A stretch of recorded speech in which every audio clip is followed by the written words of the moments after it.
I'm Brittany Lewis with Forbes Breaking News. President Joe Biden awarded the Medal of Honor on Monday to 4 soldiers who fought in the Vietnam War. The White House describes the Medal of Honor as being, quote, awarded to members of the armed forces who distinguished themselves conspicuously by gallantry and intrepidity at the risk of their own lives above and beyond the call of duty.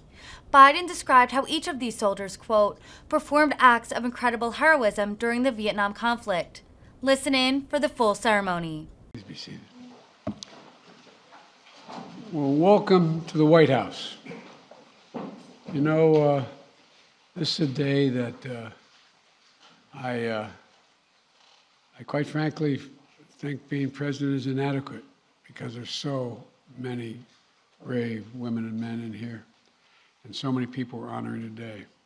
Mr. Secretary, Chairman of the Joint Chiefs, senior military officers, thank you all for being here. Yesterday marked the 246th anniversary of this nation's independence. 246 years of struggle and sacrifice to uphold the principles so dear to the character of our nation: liberty, democracy, God-given rights of every individual. It's a journey that has never finished, and it never will be fully finished. It's a work that requires us to look ahead to the future we want to build, and to look carefully at our past, to understand fully where we've come from. For each of those 246 years, American patriots have answered our nation's call to military service. They stood in the way of danger, risked everything, literally everything, to defend our nation and our values. However, not every service member has received the full recognition they deserve. Today, we're setting the record straight. We're upgrading the awards of 4 soldiers who performed acts of incredible heroism during the Vietnam conflict, to respect the conspicuous gallantry and the intrepid ability of their service. I mean, it's just astounding when you hear what each of them have done. They went far above and beyond the call of duty. It's a phrase always used, but it takes on life when you see these men. To the late Staff Sergeant Edward M. Keneciro, to Specialist 5 Dwight W. Birdwell, to Specialist 5 Dennis M. Fufuji, and to Major John Duffy. I'm proud to finally award our highest military recognition, the Medal of Honor, to each of you, one posthumously. It has been a long journey to this day for those heroes and their families, and more than 50 years have passed, 50 years since the jungles of Vietnam, where as young men these soldiers first proved their mettle. But time has not diminished their astonishing bravery, their selflessness in putting the lives of others ahead of their own, and the gratitude that we as a nation owe them. December 1, 1966, Staff Sergeant Keneciro was an infantry squad leader. His platoon was navigating toward what seemed to be a peaceful village. It was an ambush. A vastly superior force of North Vietnamese troops was concealed within the village, protected by fortified bunkers, underground tunnels, and a big trench that ran through the entire village. As Staff Sergeant Keneciro led his squad to the east of the village, 2 other squads headed straight in, where the enemy opened fire on them with machine guns and small arms fire, killing the platoon leader, the point man, and pinning down 2 squads. Hearing the battle unfold, Staff Sergeant Keneciro moved his squad toward the sound of the firing, where he quickly jumped into action. The machine gun fire suppressing his platoon mates was coming from a big trench. It had to be stopped. He ordered his men to take cover, and then he advanced alone toward the enemy position, armed with 6 grenades and his M16. Laying flat on the ground, Staff Sergeant Keneciro hurled his first grenade. It sailed directly through the aperture of the bunker, taking out the machine gunner in the first throw. He then jumped into the trench alone, moving along the trench for 35 meters, clearing the enemy as he went. As his head would emerge above the trench, as he yelled, "Grenade!" Then his platoon would lose sight of him and hear it explode. By the time he was done, The 2 other squads were able to stand up, collect their dead and injured, and recognize and reorganize the fight, and successfully withdraw from the village. According to the eyewitnesses' account of the battle from Staff Sergeant Haskett, Kenesiro's bravery in single-handedly clearing the trench averted what might have been, quote, a disaster for the whole platoon. Born and raised in Hawaii, the son of Japanese immigrants, a proud husband and father of 4, Staff Sergeant Kenesiro continued his service with his unit in Vietnam until he was killed in action by hostile gunfire on March 6, 1967.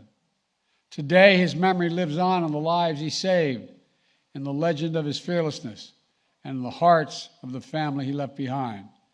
John, Naomi, Tom, thank you for being here today. And thank you, too, for your sister Doris as well, who could not be with us.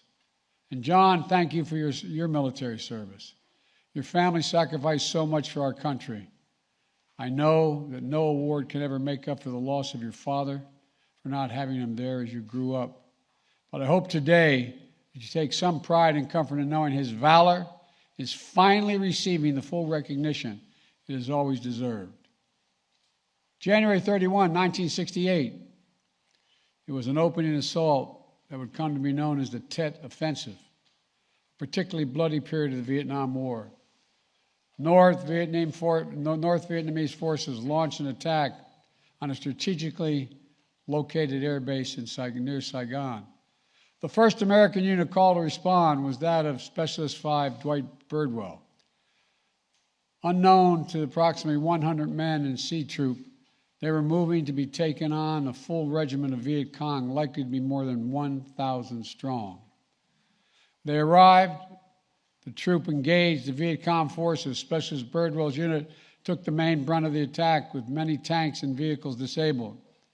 When his tank commander was hit and gravely wounded, Specialist Birdwell got him to a place of safety and then took command.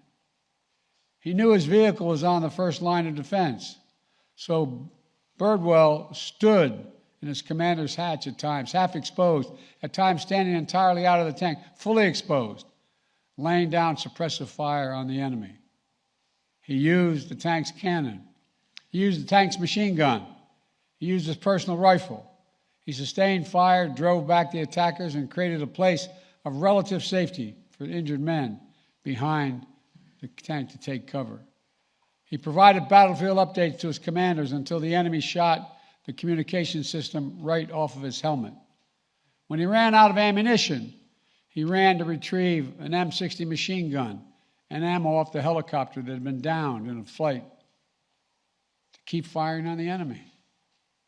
And even when that M60 was hit by enemy fire, causing it to explode and send shrapnel into Birdwell's face, chest, arms, and hands, he remained on the battlefield. When he was ordered to load onto the medevac helicopter, he complied. This I find amazing, only to crawl right back off the other side and to keep on fighting. That's what you call taking orders and causing trouble.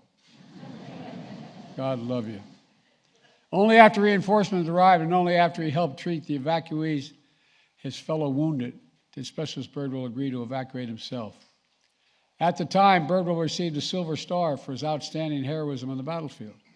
It took decades for his commanding officer, then General Glenn Otis, to realize Birdwell had not received the full honor he had earned. But in retirement, General Otis made sure to correct the record and fully document Birdwell's actions to make this day possible. A member of the Cherokee Nation, Birdwell credits the Cherokee veterans who came before him and encouraged him to serve when he called. And I might note, Native American communities, a larger percentage, serve in the United States Armed Forces at a higher percentage rate than any other cohort in America. After leaving the Army, Birdwell continued to build a legacy of service in his community in Oklahoma. He started his own law firm, served for 12 years on the Cherokee Nation Supreme Court, and he passed that legacy of service down to his daughter, Stephanie Birdwell, who's with him today, and who serves as the director of the Office of Tribal Relations at the Department of Veterans Affairs. Specialist 5 Birdwell, thank you. Thank you, thank you. And to your wife, Virginia, who I know wishes she could be here with you today, give her our love as well. I'm grateful for all that you've given to our country, and that at long last, your story is being honored as it should have been always. February 18, 1971, Specialist 5 Dennis Fuji, who was serving as a second tour in Vietnam as a crew chief on a helicopter ambulance, conducting a rescue operation in Laos. They were there to evacuate wounded Allied Vietnamese military personnel. But as their chopper attempted to land, it became the target, sustaining heavy damage that caused them to crash land in the middle of the conflict. When a second American helicopter managed to land nearby minutes later, it was able to evacuate all the downed crewmen except the Specialist Fuji. Rather than risk the lives of his crewmates, Specialist Fuji waved off the helicopter, told them to depart, remaining behind as the only American on the battlefield. Several attempts were made to rescue him before Specialist Fuji could find a radio and call off further attempts. It was too dangerous, he said. He stayed behind, ignoring his own wounds, while helping tend the wounded Vietnamese allies on the field. The next night, the enemy force renewed their assault on the Allied lines with heavy artillery. For more than 17 consecutive hours, Specialist Fuji called in American gunships to help repel the attack. He repeatedly exposed himself to hostile fire in order to better observe enemy positions and direct airstrikes against them. On the radio, his fellow Americans knew him as Papa Whiskey, clear-eyed, level-headed soldier, directing airstrikes so precisely they were able to drive back the forces that had come within 15 to 20 meters of a friendly camp. When an American helicopter was finally able to retrieve him, wounded and severely fatigued, 2 days after his air ambulance had crashed, he made it only about 4 kilometers before it crash landed. Specialist Fuji had to wait 2 more days for another South Vietnamese base before he was able to leave the area and receive the medical assistance for his wounds. Speaking to the press shortly after his experience, Specialist Fuji downplayed his own contributions and honored the skills of the Allied Vietnamese troops he fought with, simply saying, I quote, "I like my job. I like to help other people who need help out there." It's amazing. Today, Specialist 5 Fuji, we remember and we celebrate just how many people you helped. I want to thank you and your wife, Ray, who couldn't be here with you today, and your brother, Edwin, for all your family has done for this nation. We will forever honor your commitment to your crew, your allies, and to your country. April 14, 1972, the Battle of Fire Support Base Charlie. A lone American on the base, serving as a senior advisor to the Army of the Republic of Vietnam, was Major John Duffy. They called him Dusty Cyanide. That was his call name. In those days, leading up to April 14th, the battalion command post had been destroyed. Major Duffy had already been twice wounded, refusing evacuation. Efforts to resupply the base had failed, and FSB Charlie was surrounded by the battalion-sized element. For hours, American gunships, guided by Dusty Cyanide, took airstrikes on enemy positions. Major Duffy repeatedly exposed himself to danger in order to direct the gunship's fire and keep the battalion from being overrun. He even called in one strike, extreme danger close, to his own position in order to drive back an advancing attack. And when he was wounded again, he again refused evacuation. He worked side by side to organize the defense of the base with the Vietnamese commander, Major Miley, who was here today. Major, where are you? Major, thank you for being here. Thank you for your service.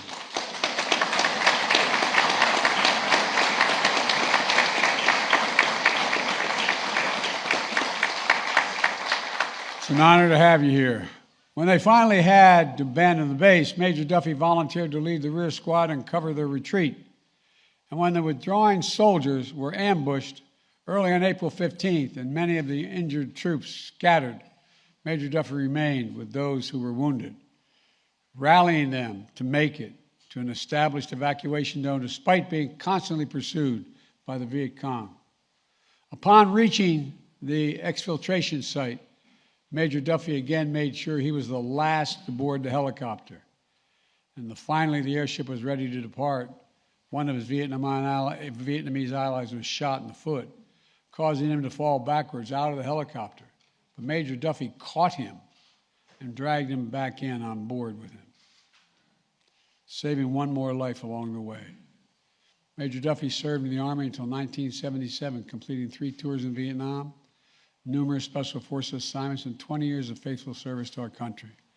After which he went on to a successful career as an author and was even nominated for a Pulitzer Prize for Poetry. He is the definition of a warrior poet, enduring devotion to those he served with and those who serve our nation still. Thank you, Major Duffy, for all that you've inspired in others. And as Commander-in-Chief, I know this is not only for those who wear the uniform of our nation who serve, it's your families as well. So, Mary, thank you for all that you sacrificed over the years as well. To Marcus and Judd, I want to emphasize what you already know. Your grandpa's a hero, flat out, unadulterated hero. We're able to take these actions today to upgrade the awards and properly honor the duty and devotion of those soldiers. Thanks to individual dedication of those who serve with them. And because of a congressionally ordered review of the heroic action of Asian Americans, Native Americans, and Pacific Islanders awarded the Distinguished Service Cross during the Korean and Vietnam Wars, to make sure we properly honor the contributions of Asian Americans, Native Hawaiians, and Pacific Islanders and their service they've made over the years. We did a similar review of World War II era awards. The result in 22 Medal of Honors being awarded Asian Americans, Native Hawaiians, and Pacific Islanders service members who had previously been under-recognized, including a very close friend of mine, one of my closest friends and benefactors in the United States Senate, Danny Inouye, United States Senator.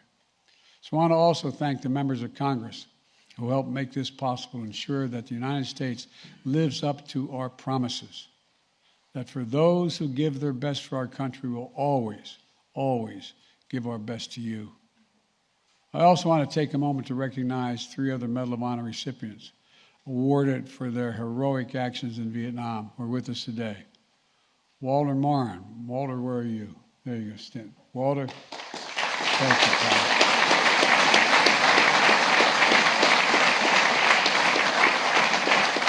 James McLuhan.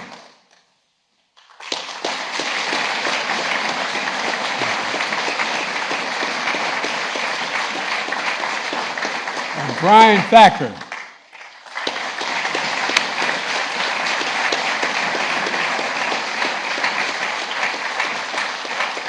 Thank you for being here to help us recognize these newest honorees. And I want to also note that last week we lost a giant in this community. Herschel Woody Williams passed away at the age of 98, the last Medal of Honor recipient of World War II. Honored by President Harry Truman for his valor during the Battle of Iwo Jima, Woody Williams will soon lie in honor in the United States Capitol. And his passing is a reminder of what so many Americans of our greatest generation sacrificed to preserve liberty, democracy, and for our nation and for the world. Now it's my great honor to ask for the citations to be read as we award the Medal of Honors to the late Staff Sergeant Edward N. Kaneshiro, Specialist 5 Dwight D. Birdwell, Specialist 5 Dennis M. Fuji, Major John J. Duffy. Thank you all, and may God protect our troops. Thank you. And my staff tonight.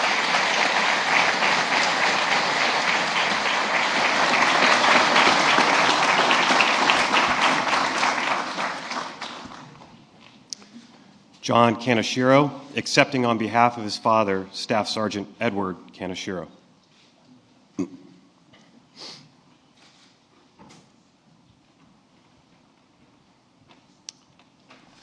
Attention to orders.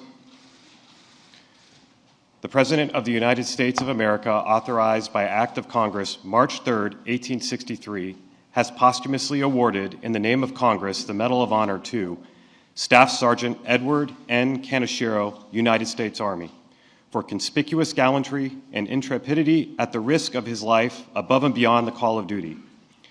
Staff Sergeant Edward N. Canashiro distinguished himself by acts of gallantry and intrepidity above and beyond the call of duty while serving as an infantry squad leader with Troop C, 1st Squadron, 9th Cavalry, 1st Cavalry Division near Pha Hu 2, Kim Song Valley, Republic of Vietnam, on 1 December 1966. Not knowing that the village was heavily fortified with a fully bunkered and concealed trench system and garrisoned by the North Vietnamese troops and vastly superior forces, 2 squads of the platoon had deployed to its center, while Staff Sergeant Kaneshiro and his squad scouted the more than open terrain to the east of the village. Sensing the opportunity to ambush the infantry squads, the entrenched enemy force erupted with machine gun and small arms fire against the 2 squads at the center of the village, killing the platoon leader and the point man, wounding 4 others, then successfully suppressing the surviving soldiers. Staff Sergeant Kaneshiro moved with his men to the sounds of the fire, swiftly reading the situation, seeing that the fire from the trench had to be stopped if anyone was to survive. He first deployed his men to cover, then crawled forward to attack the enemy force alone. He began by throwing grenades from the parapet while flattened to the ground, successfully throwing the first grenade through the aperture of the bunker, eliminating the machine gunner who had opened the action. With 5 grenades remaining and his rifle to sustain the assault, Staff Sergeant Kaneshiro jumped into the trench to sweep its length where it fronted the 2 pinned squads. Over the distance of about 35 meters, he worked the ditch alone, destroying 1 enemy group with rifle fire and 2 others with grenades. By the end of his sweep, the able-bodied survivors of the 2 squads were again standing and preparing to move the dead and wounded. Staff Sergeant Kaneshiro's actions enabled the orderly extrication and reorganization of the platoon, which ultimately led to a successful withdrawal from the village. Staff Sergeant Kaneshiro's conspicuous gallantry and uncommon heroism under fire are in keeping with the highest traditions of the military service and reflect great credit upon himself, his unit, and the United States Army. Signed, Joseph R. Biden, the President of the United States.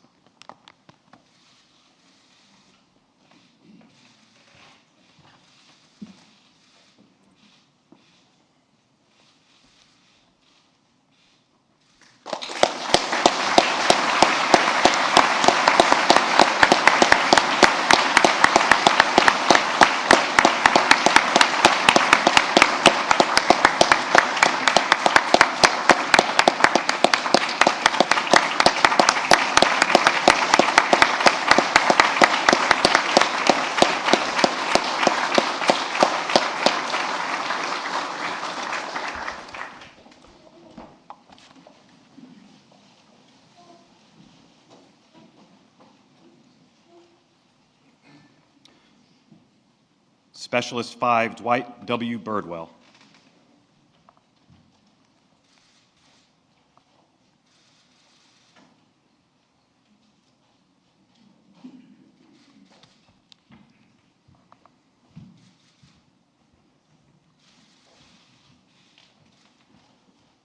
Attention to orders. The President of the United States of America, authorized by Act of Congress, March 3, 1863, has awarded in the name of Congress the Medal of Honor to Specialist 5 Dwight W. Birdwell, United States Army, for conspicuous gallantry and intrepidity at the risk of his own life above and beyond the call of duty. Specialist 5 Dwight W. Birdwell distinguished himself by acts of gallantry and intrepidity above and beyond the call of duty while serving with C Troop, 3rd Squadron, 4th Cavalry, 25th Infantry Division in the Republic of Vietnam on 31 January 1968. On this date, C Troop was ordered to move south to help repel an enemy attack on Ton Son Nhut Air Base.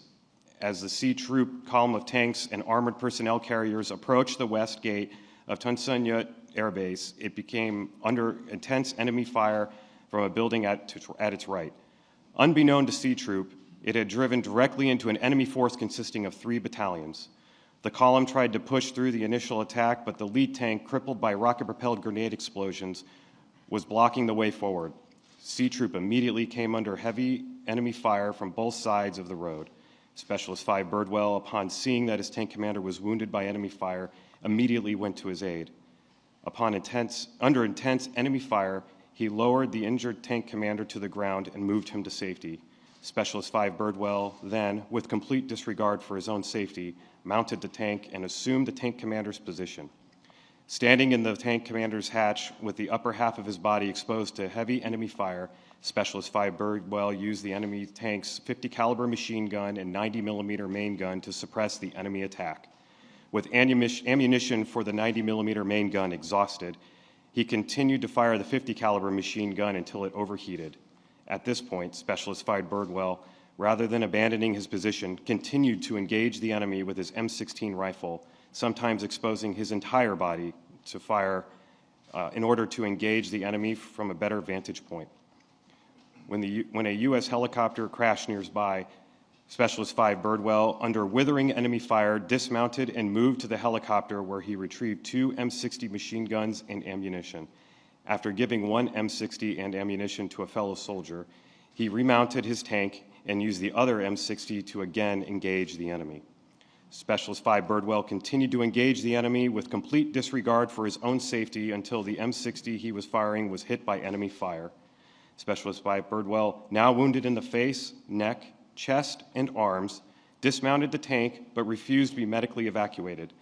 Instead, Specialist 5 Birdwell, under enemy fire, rallied fellow soldiers to advance toward the front of the armored column where they set up a defensive position by a large tree. From this position, he and the other soldiers engaged the enemy with M16 fire and grenades.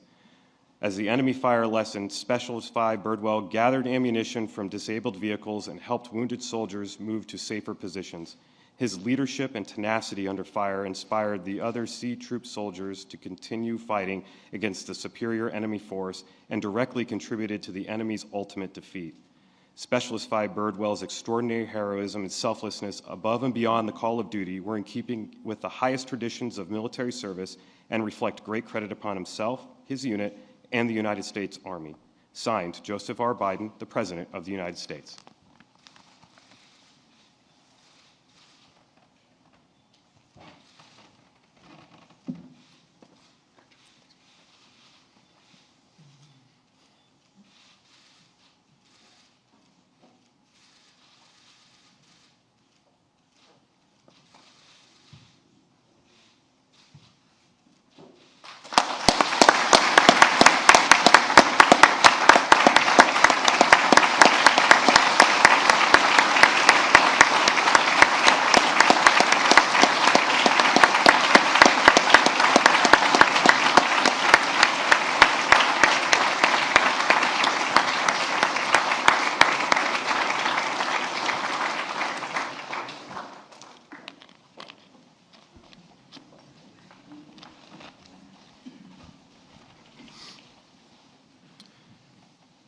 Specialist 5 Dennis M. Fujii.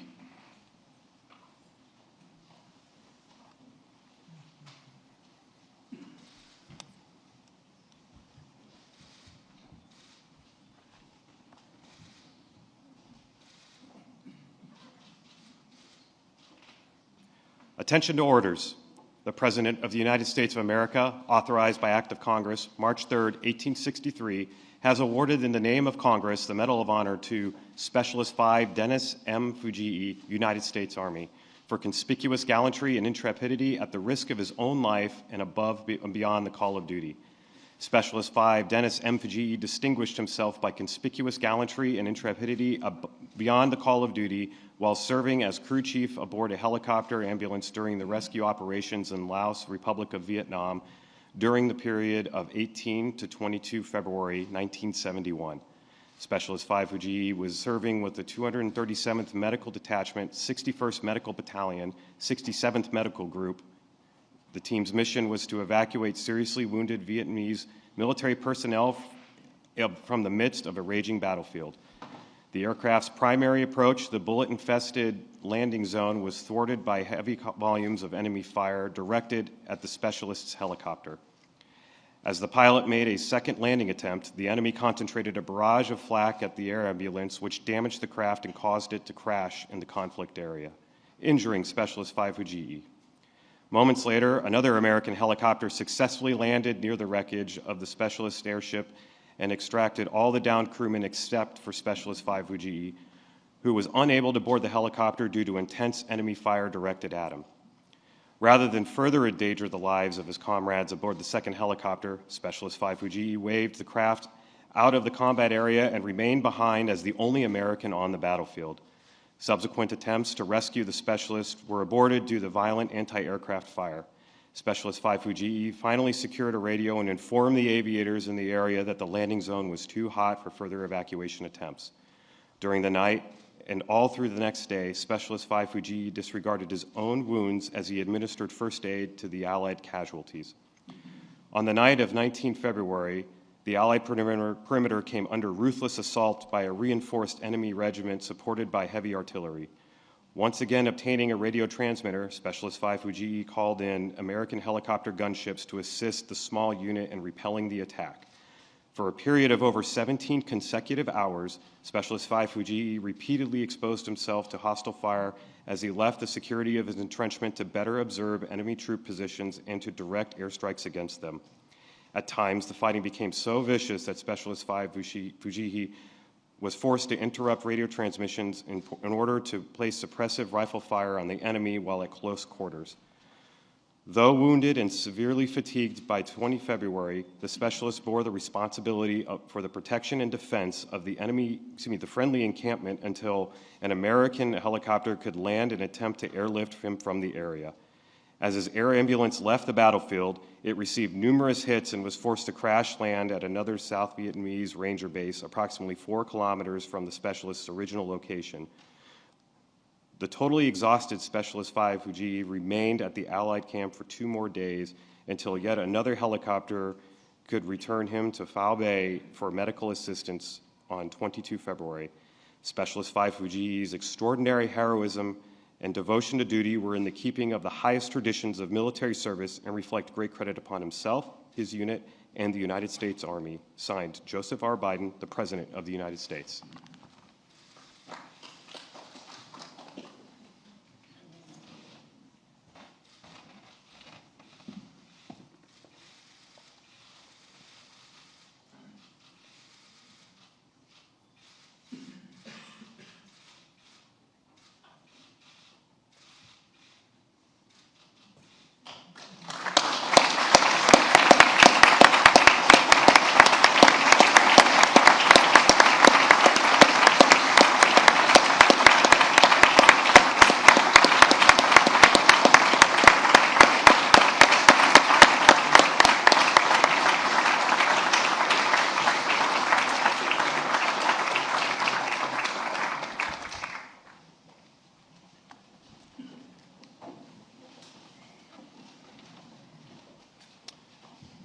Major John J. Duffy.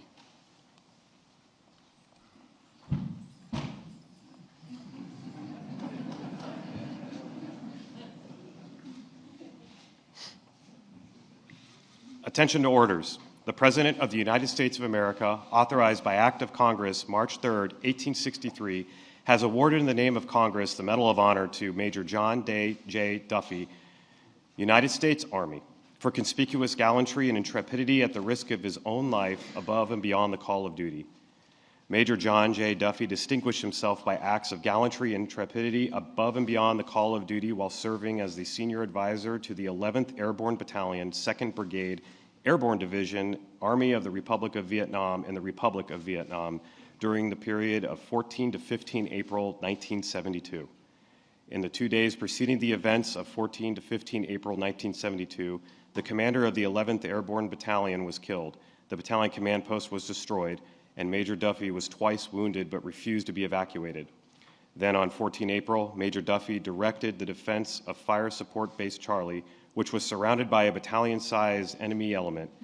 In the morning hours, after a failed effort to establish a landing zone for resupply aircraft, he moved close to the enemy anti-aircraft positions to call in airstrikes. At this time, Major Duffy was again wounded by fragments from a recoilless rifle round and again refused medical evacuation. Shortly thereafter, the enemy began an artillery bombardment on the base, and he remained in an exposed position to direct gunships onto enemy positions, which eventually silenced the enemy fire. Following the bombardment, Major Duffy assessed the conditions on the base and personally ensured the wounded friendly foreign soldiers were moved to positions of relative safety and the remaining ammunition was appropriately distributed to the remaining defenders. Shortly thereafter, the enemy resumed indirect fire on the base, expending an estimated 300 rounds. Nevertheless, he remained in an exposed position to direct gunship fire on the enemy positions. In the late afternoon hours, the enemy began a ground assault from all sides of the fire base, and Major Duffy moved from position to adjust fire, spot targets for artillery observers, and ultimately to direct gunship fire on a friendly position which had been compromised. As the evening wore on, it became clear that the defenders could not withstand the overwhelming enemy forces, and he began to organize an evacuation of the fire base under the cover of night. With the goal of a complete withdrawal, Major Duffy was the last man off base, remaining behind to adjust covering fire from gunships until the last possible moment. When the acting battalion commander was wounded, he assumed command of the evacuation and maintained communication with available air support to direct enemy fire on the enemy.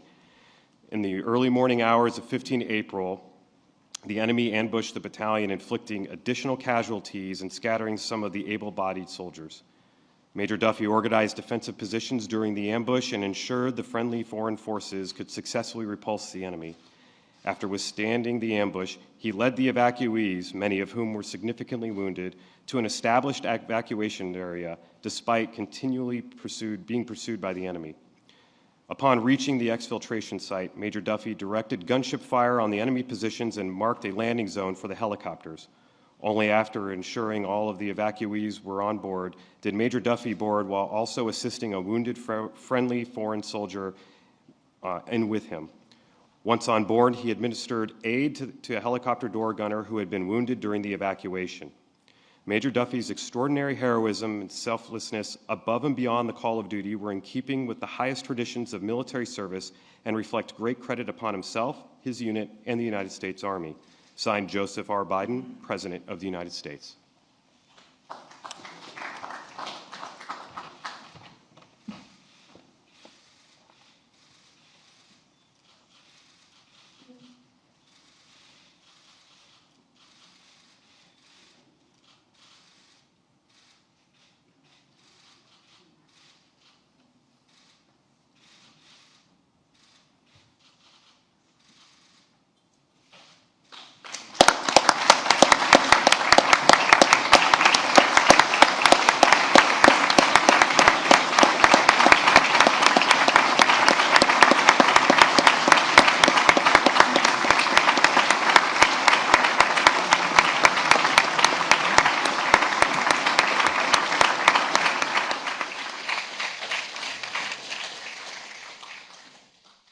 Please join me in receiving this blessing as we depart.